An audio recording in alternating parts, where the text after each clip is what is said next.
A very warm welcome to today's Roots and Wings Iwachu. Remember, we do explore, we do get to hear from the inspiring stories of the people living from other countries, coming in Rwanda, who found home away from home, from other countries to Rwanda. And then we also get to listen to Rwandans who left their home country to explore their new lives in other countries. Today we are honored to host an extraordinary couple from the United States, Rwanda Mense and Dog Mense, who have been married for 34 years. I know that for the young people, you can listen, you can just get to know how long 34 years getting married to one person it feels, and have dedicated a part of their lives and mission to serving communities in Rwanda.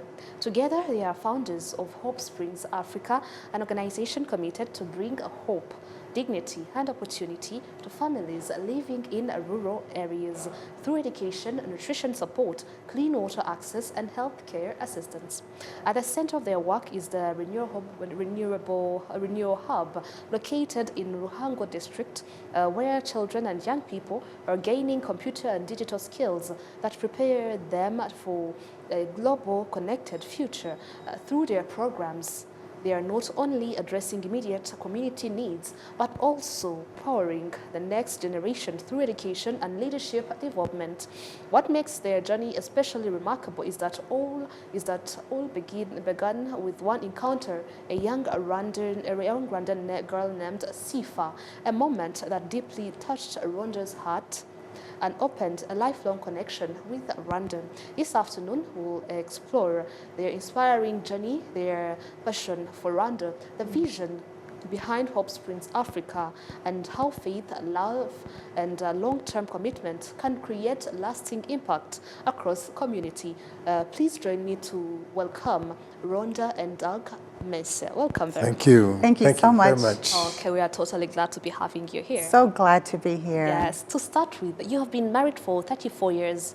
How has your partnership, what does it mean for you to be married for 34 years? Because in today's world, we find that it's somehow difficult, but to the ones who have faith, to the ones who have the same belief that you have, it is totally possible and even beyond the 34 years.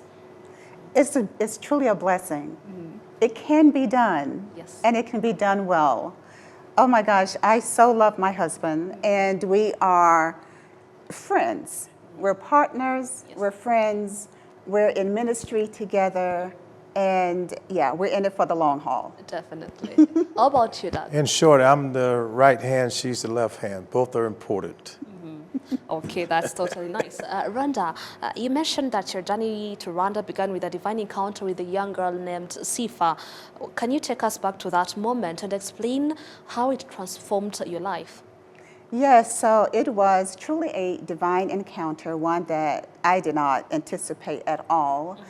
My husband and I, Doug and I, we were riding through a village and happened to see this little girl with her baby brother on her back, and somehow that picture, the image, just compelled me to want to know more about who she was. Well, by the grace of God, we actually found out who this little girl was, and her name is Sifa, and Doug and I got an opportunity to travel up there and actually meet Sifa and her entire family, and we began to support her. Out of one yes to this little girl, we supported her family, and then from that came one village, and then from that village came 9 villages. And so here's the thing, I thought when we were going to see her that their lives would never be the same again. Yes. What I did not realize was that my life would never be the same again. So because of that one encounter, it has birthed so many things, including Hope Springs Africa. Yes. It has transformed the way that I think, the way that I move, it also has given me a different yet divine purpose, and that is one of the reasons why we're here in Rwanda today. Sure, interesting. To you, Doug, at what point did you feel at home, or maybe what did you impress much when you came in the first place in Rwanda, and how did that mark you to just say, I'll stay in Rwanda from now and then? Well, first of all, being in the village kind of reminded me of my upbringing. I was raised in a rural area. Yes. And I was working. I worked on the farm, but what attracted me to Rwanda was just the natural beauty of the country, the cleanliness, just the discipline of the people. It just kind of reminded me of my childhood, where everyone was so innocent and the heart so pure. That attracted me then, and it still attracts me now. That's totally nice. I would like to explore into the Hope Springs Africa and also the mission. What inspired you to what inspired the creation of Hope Springs Africa? Because I'm listening Africa, of course. And what were the biggest challenges when you first started working in Rwanda? So the inspiration of Hope Springs Africa came because initially Doug and I were funding all the work that we were doing in Rwanda ourselves. I realized that the vision was so much bigger and beyond just him and myself. So therefore we formed a nonprofit, Yes. Hope Springs Africa, and that began everything else. Now, some of the challenges in doing so were at the time to, I guess, challenge the mindset or change the mindset of the people in Rwanda, okay, that we're here to walk alongside you. We're not here to invade what you're doing or anything like that. So that was one of the major challenges as an outsider coming in, to really let them know, listen, we're here to walk with you. Yes. You have anything to add to that? Well, exactly. Not only walk with them, but to just encourage them to rise up, encourage them to just to seize the opportunities that's before them, and then to to present opportunities for them. Yes, yes. I would like to know, Doug, your mission focuses on hope, dignity, and practical support. Why is it important to approach the community development in a holistic way rather than addressing only one need? Well, because as an individual, you have to address both immediate needs and future needs. The immediate needs is just materialistic things, food, water, medicine. But at the same time, you have to be on a dual track to address a long-term solution, because the reality is that you're not going to be able to give your way out of poverty. A person has to kind of take ownership of their condition, and the best way that we can help them is to encourage them that they have what it takes to be able to move from one place to the next place. Yes, absolutely. I'll have my director asking him to be putting on aside your pictures, some of your pictures in the rural community. And while I'm going to be also asking you these questions, why did you choose to work with the rural communities instead of maybe coming into, we already have some urban areas in Kigali, and even outside Kigali we already have that. What pushed you to be working with the rural communities? What impact did you want to make there? Oh, that's an easy question for me.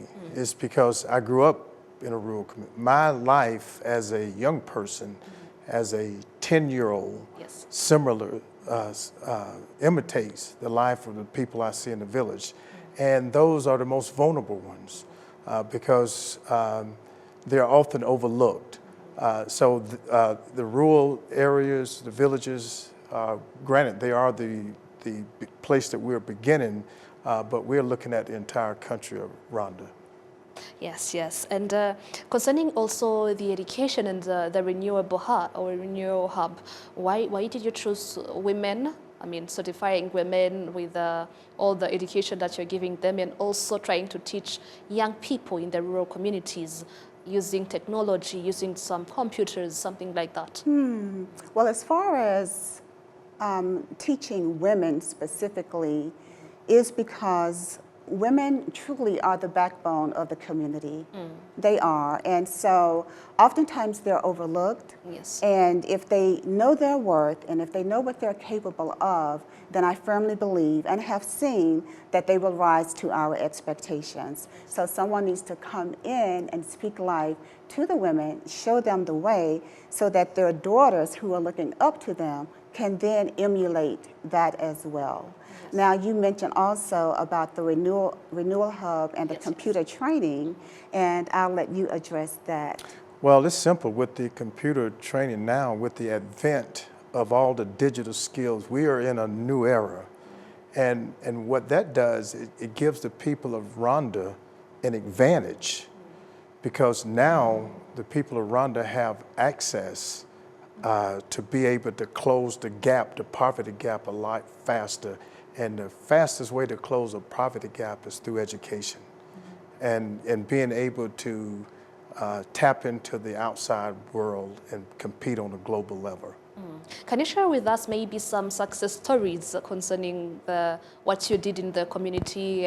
I've seen you in Muhanga district, in Ruhango, somewhere like that. Well, the success story, just for me, very simple, is just looking at a young person's face who had never turned on a computer before, to be able to touch a mouse, to be able to click on the internet, seeing the joy on that person's face, and now they're being able to tap into the outside world.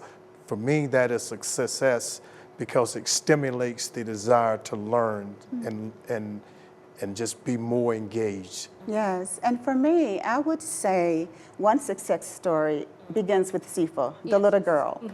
When we met her, she was not in school, nor were her siblings. How However, old was she, maybe? Yes, at the time she was 8 years old. 8 years old. So she was out of school. Yes. Because, of course, resources, right? Unable to pay for them, for the tuition. So we got her in school, but then I realized that she was behind because she had been out of school. So what did? We got her tutoring. And now she competes with some of the previous top students in her grades. And so not only has her countenance changed, she feels so much better about herself because now she realizes that she can do the work along with her peers. So seeing that transformation is very heartwarming. Yes, yes. Actually, many rural communities still face barriers in accessing technology. What are some of the realities you encounter on the ground? Because I know that, sometimes they even see a laptop and then they'll be like, what is that? Yes. Barriers for the resources, for the laptops, for technology. Well, obviously one obvious barrier is actually we're always short on computers. Yes. So being able to get the word out to people in the West, in the U.S., that have the capacity to take care of the computers, the need for the computers, that has been a challenge. But we're very grateful. We have had people to step up and contribute to that. So we're excited about that. Okay, okay. Beyond technical skills, you also focus on peer leadership development.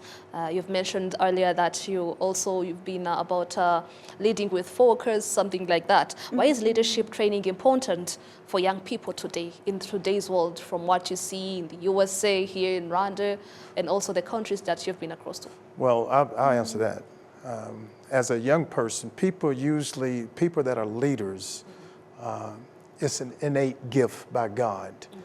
And what we're focused on is bringing that out of a person.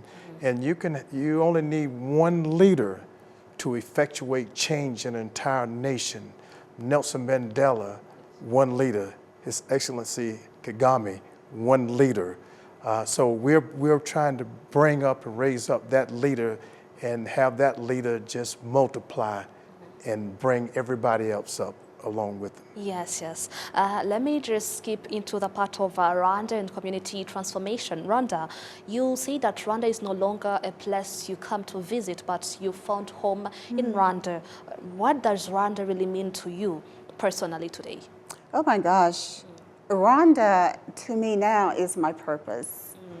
It's not just a place, and it's the people. I can't hardly explain it because it's so spiritual for me that this is why I get up every day to support, to undergird, to encourage the people here. And I know that now I am the gateway to bring others to this place that I so love and carry with me forever. Sure. Doug, you described Rwanda as a good soil with the structure, accountability, and passion. What lessons do you believe other countries should be learning from Rwanda today? Well, not only other countries, the entire world. We've had the privilege of traveling to many countries throughout Africa and throughout the world. And one thing that sets Rwanda apart from all other places we've been is just the structure, just the cleanliness. Is just an indication of the pride that the people have in the country, and just the eagerness of the people to elevate themselves and to learn and to take advantage of opportunities, just to seize that moment. That is so impressive, especially among the young population. And I'll ask this question to the two of you. How have Rwandans themselves contributed to the success of your programs and vision today? Wow. They have contributed in various ways. For one, they are eager to learn, and so whatever we need for them to do, they are ready to get it done. We have young people in leadership with our organization, but in addition to that, we have people we've partnered with, for instance, even in the villages, who walk alongside us and were so receptive to help us do everything that we're doing. Well, I will say this, is that the people of Rwanda have really embraced and kind of captured the vision that we have, and are just standing beside us as partners. And that has been so encouraging to both of us. Yes, yes. Let's go to your faith, because you're so focused on your faith also as you're focused on the other things here in Rwanda. Faith appears to be at the center of your mission. How has faith guided your work, especially for you? Wow, faith is truly the foundation of the mission. I have to rely on faith because sometimes this is hard work, H-A-R-D, even though it's heart work, right? It's from the heart, but it is hard, and especially as the leader, as the visionary. And so I rely on the promises of God in the Bible. For instance, he who began a good work in you shall complete it. That means that I don't have to worry about making it happen. I can trust in God to make it happen. Yes. And another scripture I really love is Galatians. And there are so many, but just going back to the promises of God to help me stay the course and to remind me that I'm not alone in doing this. Sure, sure. Looking ahead, what is your long-term vision for the Renewal Hub and also for the Hope Springs Africa in Rwanda? Well, for the Renewal Hub, we're starting in one cell, the digital literacy in one cell. And from my research, there was 2,148 cells in Rwanda. So our goal is to have a digital learning center in every cell in the country. This is a goal that is doable. It is an aggressive goal, but Rwanda, as you mentioned before, is good soil. Yes, Hope Springs Africa is, in the whole name we do have Africa. Do you plan it to be in Rwanda only? Do you want to be globally, Africa-wise? I don't know. Well, Hope Springs Africa, and the short answer is whether we're planning on leaving Rwanda. We have no plans right now to leave Rwanda. Rwanda will be the prototype, the model for the continent of Africa. Yes. What message would you like to give to young Rwandans who may feel limited with, because of their circumstances they always face day to day? Well, it's just an opposite. So far as I'm concerned, I'm old enough and been around long enough to know that the Rwandans are not limited. Matter of fact, they are plentiful. Yes. And the most important resource they have is just their character, their discipline, and their desire to excel. If people from the U.S., the youth from the U.S. had that character, Yes. then it would be a big difference. But the Rwandans have that character, and I'm excited about that. And I mean, for still on the young people point, you've been married for 34 years. What message would you like to give to the young couples? I mean, worldwide, because I know that today we still face a problem of a lot of divorces when the marriage is like still before, I mean, still before 5 years of marriage, maybe 10, something like that. I would simply say, put God first. You have to put him first in everything. He is the center of the relationship, of the marriage. And I'd like to add, what would you want to say to that? Well, it's very simple. Men and women are different. Yes. We're different in every aspect, both physically and emotionally. Men can endure a lot more than women. And my advice is very simple for the man: to find out what's important to the woman and make it important to him. If you do that, everything will be fine. So you mean the things that are important for the man is never going to count? No. Oh my. That's a good one. That's right. Yes. You got also the opportunity to visit the Kigali Genocide Memorial Site. I would like to know, to the two of you, for the first time when you got there, what did you get to learn? What message did you take from there? And also for you. Well, for me, I'm old enough to have watched the whole genocide unfold in real time, being able to watch it from the U.S. So when I got there, I was familiar with the history of it, but I was just blown away with the resilience of the country, how the people have united and moved forward with it. It's just a model for not only for the world, but just for individuals about moving forward. So I was impressed with that. Yes. How about you?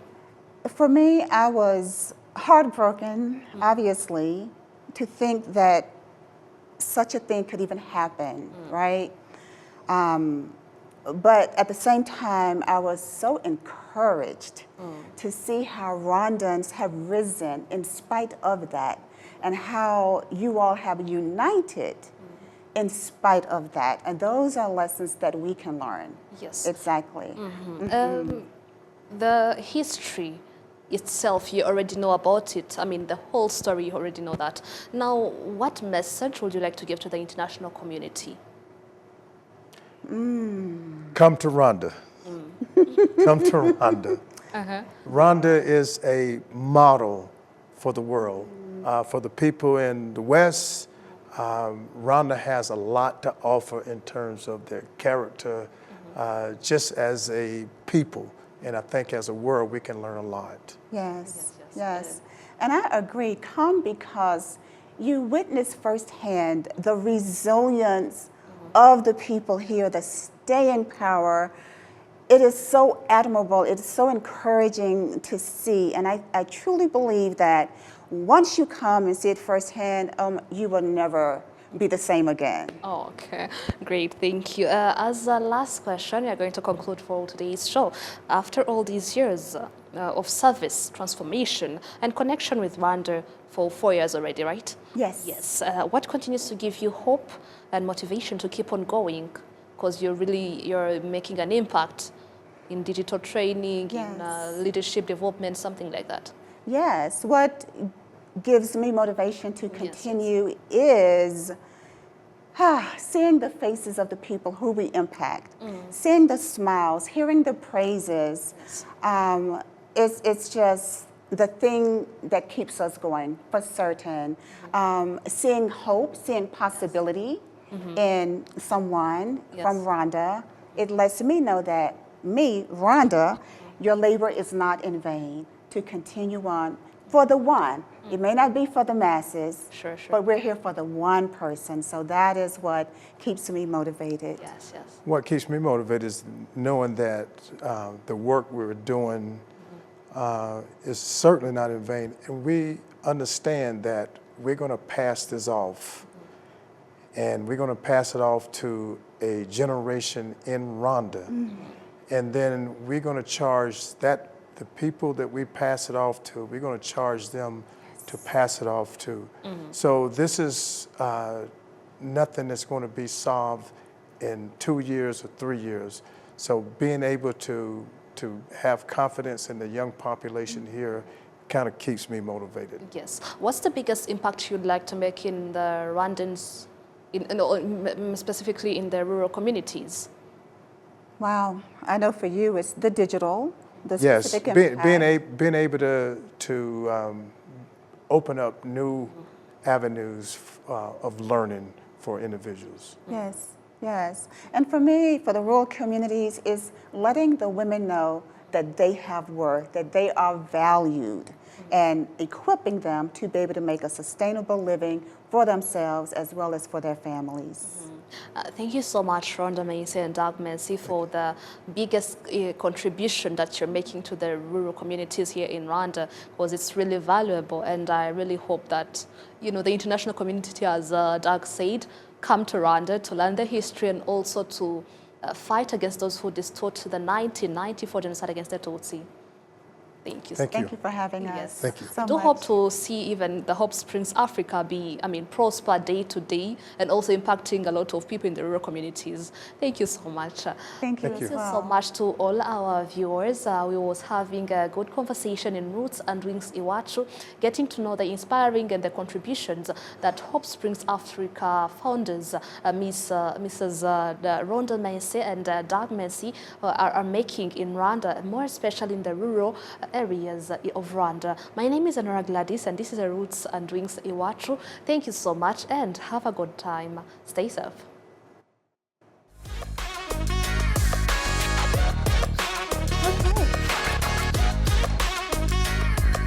Okay. Sure.